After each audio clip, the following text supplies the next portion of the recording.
एक कथा में सुनाता हूँ। एक गुरुजी बैठे थे गुफा में, ध्यान कर रहे थे। इतने में एक शिकारी वहां से निकल रहा था। तो शिकारी ने देखा कि भैया गुफा के अंदर गुरुजी बैठे हैं, महाराज जी कोई संत बैठे हैं। था तो वो शिकारी जानवरों को खा जाता था, लेकिन उसकी माँ ने उसको बचपन में कभी बताया कि भैया कभी संत महापुरुष मिले, तिलकधारी कोई मिले, जटाधारी कोई मिले, कोई धोती बगलबंदी में मिले तो उसको प्रणाम करना और कुछ दक्षिणा जरूर देना। तो वो शिकारी उन गुरुजी के पास चला गया और गुरुजी से जाकर के बोले आप यहाँ क्या कर रहे हो? इस गुफा में बैठे हो, कब से भूखे प्यासे होंगे आप, मैं आपके लिए कुछ भोजन ले आता हूँ।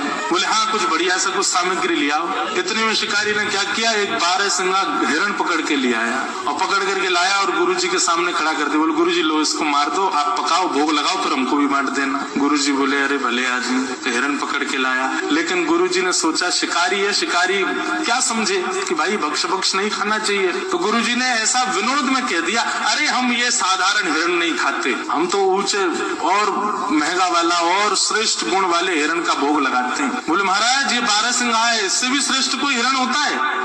बोले हाँ। बोले जरा बताइए तो, आप जो हिरण बोलेंगे मैं वही पकड़ के लाऊंगा अब तो।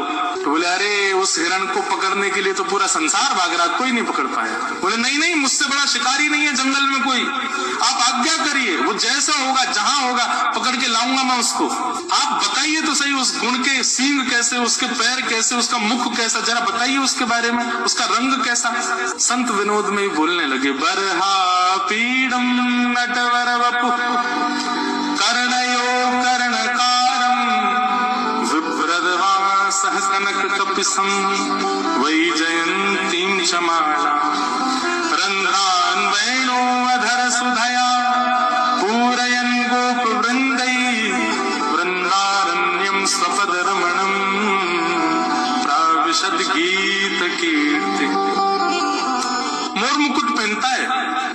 शिकारी बोला हिरण मोर मुकुट पहनता है? बोला हाँ। और कर्णयोः कर्णकारम, उसके कान 2 हैं लेकिन कुंडल एक ही पहनता है।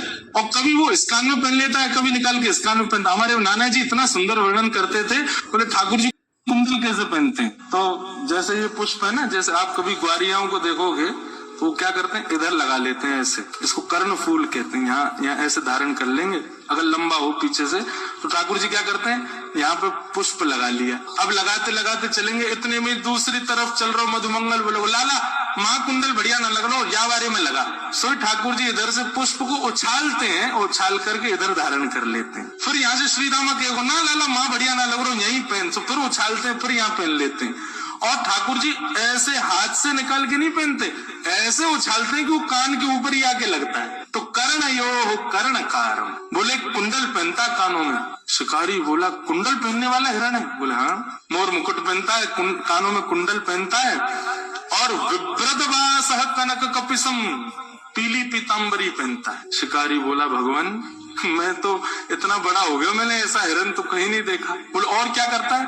बोले वही जयंतीम च मालाम, वैजंती माला पहनता है। और सबसे श्रेष्ठ उसका गुण क्या है? बोले रंध्रान वेणु अधर सुधया, बोले अपनी कोमल कर उंगलियों से आच्छादित करता हुआ छिद्रों को वेणु बजाता है। आहा,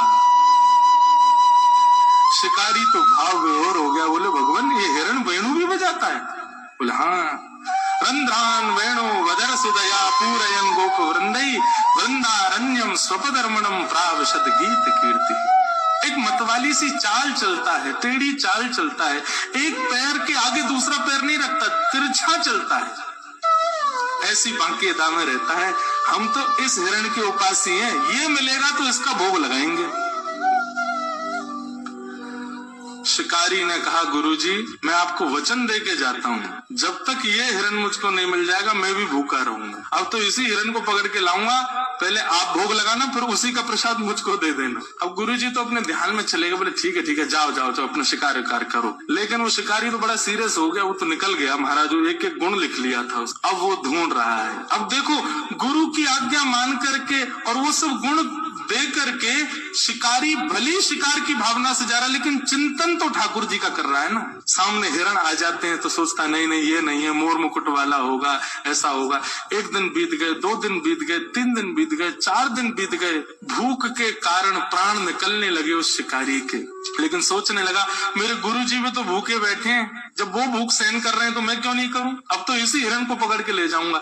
इतनी व्याकुलता उसके तन में आ गई, शिथिल हो गया, गिरने लगा, ऐसी स्थिति आ गई। लेकिन सामान्य हिरण का शिकार नहीं कर रहा था, ठाकुर जी को उसका ये भाव प्रिय लग गया। और इतने में ही सघन कुंज में से पीताम्बरी पहने, बाकी अदा से मोर मुकुट धारण किए, एक कुंडल गले में वैजंती माला, पीताम्बरी आच्छादित है, सुंदर अधर पर वेणु धारण करके बाकी अदा से चलते हुए श्याम सुंदर जैसे सन्मुख आए उस शिकारी के,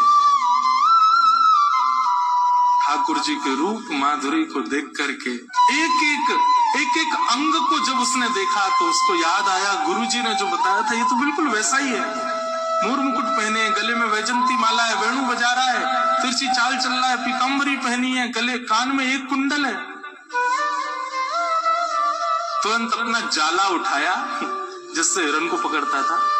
ठाकुर जी आगे आगे चल रहे हैं, वो पीछे पीछे चल रहा है। और जैसे ही मौका पाया महाराज जाला फेंक करके ठाकुर जी को उसमें बंदी बनाया और बांध करके जाला कंधे पर टांगा, ले गया गुरु जी के पास। गुरु जी जल्दी बाहर आओ, आपका बताया हुआ हिरण पकड़ के लाया हूं मैं। महाराज जी बोले ये और पता नहीं, अब पता नहीं कहां से कौन सा हिरण ले आया है। जैसे ही निकल करके गुफा से बाहर आए तो क्या देखा, शिकारी के कंधे के ऊपर बंसी बजा रहे ठाकुर जी बैठे हुए हैं। जैसे ये दृश्य देखा महाराज, देखते ही महाराज जी तो मूर्छित होके गिर गए, होश में आए, जलवल डाला उसने शिकारी ने। बोले गुरुजी होश में आओ।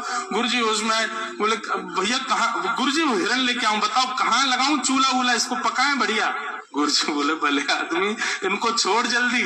बोले गुरुजी भाग जाएगा, ये बहुत मुश्किल से मिला, मुझे 5 दिन लगे इसको पकड़ने में। तो गुरुदेव ने आज्ञा की। ठाकुर जी मंद मंद मुस्कुरा रहे थे। ऐसी गुरु की कृपा हुई कि एक शिकारी के हृदय पर शिकार की भावना से ठाकुर जी को ढूंढने गया, ठाकुर जी उसके वश में। तो हे नाथ, आपके नाम में इतनी सामर्थ्य है, आपकी लीला गुण में इतनी सामर्थ्य है कि एक स्वपच प्रजाति का व्यक्ति भी आपकी प्राप्ति कर पाएगा। इसलिए मुझे यही समझ आया कि सबसे श्रेष्ठ संसार में अगर कुछ है तो वो आपका नाम है भगवान। उस नाम के आश्रय में, कथा के आश्रय में कोई भी आ जाए उसको आप मिल ही जाते हो, उसको आपकी प्राप्ति हो ही जाती है। ऐसे नाम को हम बारंबार प्रणाम करते हैं। इसलिए हम कथाओं में गाया करते हैं, कन्हैया कन्हैया पुकार